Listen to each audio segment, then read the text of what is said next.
మంగళగిరి పట్టణంలో భారత చైతన్య యువజన పార్టీ రాష్ట్ర కార్యాలయంలో శనివారం ఆ పార్టీ నాయకులు విలేకరుల సమావేశం నిర్వహించారు.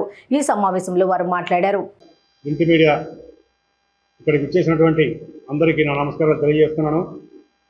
నా పేరు తోట శివరాం ప్రసాద్ యాదవ్, మంగళగిరి నియోజకవర్గ ఎన్నికల ప్రచార సమన్వయకర్త, భారత చైతన్య యువజన పార్టీ.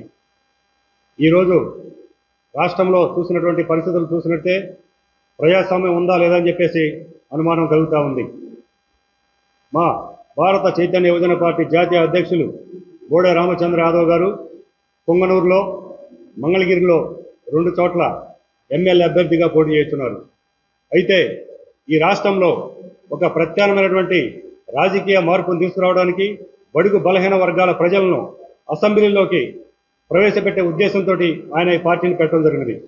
కానీ కొన్ని దుష్ట శక్తులు, కొన్ని దుష్ట పార్టీలు ఈ పార్టీని అణచివేసి రామచంద్ర యాదవ్ గారిని బడుగు బలహీన వర్గాలకు అధికారం చేరువ కాకుండా ఆ పార్టీని ఎదగకుండా చేయడానికి కుట్ర పన్నుతున్నారు.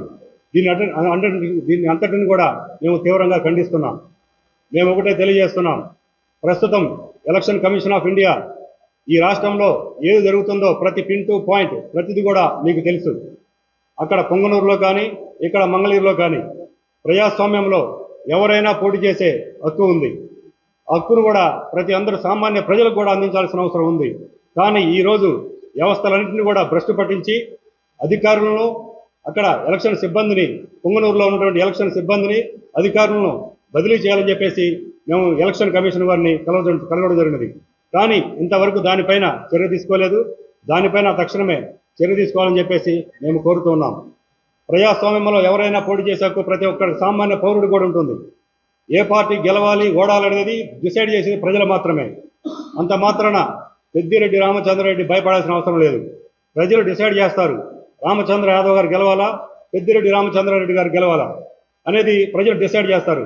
అంత మాత్రాన అక్కడ అరాజక శక్తులు బయలుదేరి అక్కడ వాహనాలు తగలబెట్టడం కానీ, ఇక్కడ మన మంగళగిరి నియోజకవర్గంలో చూసినట్లయితే కొన్ని ప్రాంతంలో వైసీపీ ప్రభుత్వం వాళ్ళు కూడా కొన్ని చోట్ల రామచంద్ర యాదవ్ గారి మీద కక్షతోటి కొన్ని పనులు చేస్తున్నారు. అవి ఏమాత్రం మంచిది కాదని చెప్పేసి మన బీసీ, ఎస్సీ, ఎస్టీ మైనారిటీలు, అగ్రవర్ణాలు ఉన్న నిరుపేదలందరూ కూడా తెలియజేస్తున్న సందర్భంగా ఈ రోజున మనం ప్రజాస్వామ్యం కూడా అపహాస్యం అవుతుంది అనిపిస్తుంది చూస్తాం. ప్రజాస్వామ్య డెమోక్రసీ, మనము డెమోక్రాటిక్ కంట్రీగా ఏర్పడి ఇప్పటికి 75 సంవత్సరాలు అయింది. రాజ్యాంగం ప్రతి ఒక్కళ్ళకి ఇచ్చినటువంటి హక్కు ఇది. మన భారతదేశంలో ప్రతి 18 సంవత్సరాలు దాటినటువంటి ప్రతి వ్యక్తికి మనకు ఓటు హక్కు ఇచ్చారు. ఇది అందరినీ ఇన్వాల్వ్ చేయమన్నారు. ఏ విధమైనటువంటి కండిషన్స్ కూడా పెట్టలేదు. మామూలు అమెరికా అలాంటి చోట్ల అయితే కొన్ని కండిషన్స్ ఉంటాయంట. వాళ్ళు ఎడ్యుకేటెడ్ అయి ఉండాలి, వాళ్ళకి డిగ్రీ ఉండాలి, వాళ్ళకి కొంచెం నామినేట్ అయ్యి ఏవో ఉంటాయంట కండిషన్స్. మనకి ఏ విధమైనటువంటి కండిషన్స్ లేకుండా అందరికీ ఓటు హక్కు ఇచ్చి మీరందరూ కూడా ఈ ఎలక్షన్స్ లో పార్టిసిపేట్ చేయండి, మీ నాయకుడిని మీరు ఎన్నుకోండి అని చెప్పినటువంటిది ఇది మనం చదువుకున్నాం. కానీ చదువుకున్నది వేరుగా ఉంది, వాస్తవమైనటువంటి పరిస్థితులు వేరుగా ఉన్నాయి. ఇవి మనందరం ఆలోచించాల్సిన విషయం.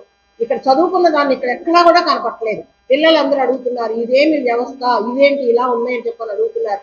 ఇప్పుడు ఈ విధమైనటువంటి రాజ్యాంగబద్ధంగా మనం ఏర్పరచుకున్నటువంటి ఈ వ్యవస్థని ఒక రాజకీయ నాయకులు వేరుగా అదేదో మోనోపలి లాగా రాచరిక వ్యవస్థగా మారుస్తున్నారు.